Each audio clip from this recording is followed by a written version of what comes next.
Эми караңыздар. Жогорку кеңешке кызыгы деле калбай калды, барыштым деп айтат. Өкмөттү дайындабагандан кийин эмнеге барабыз дешип калыптыр.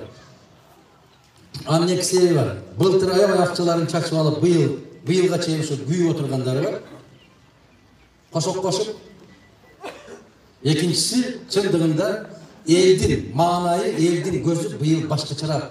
Аллах ошону куттуу кылсын, узагынан кубандырсын сиздер менен биздерди. Элдин маанайы так башкача быйыл.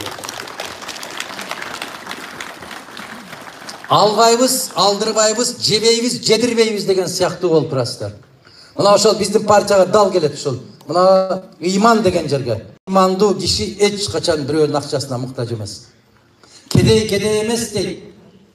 Кедейлигинен кедей эмес дейт. Кедей тойбогондугунан кедей дейт.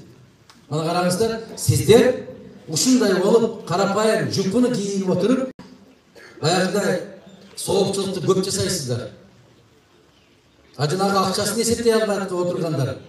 Алар эч качан соолукчулук жасай албайт. Себеп алардын жүрөгүнө Аллах Таала башка мээр берип койгон. Байлыкка болгон мээрди, калкка болгон мээрди берген эмес аларга. Алар өтө дүйнөдөгү кедей инсандар. Ошол кебек жеп отурган чычкан дагы ошолордон байраак. Себеп чычкан дагы кызмат кылып, коркунуч менен отурат, капкан жок экен деп. А биз өзүбүз түп-түз барып капканга түшүп беребиз. 3 күндүк кызыкчылык үчүн капканга түшүп берип атат.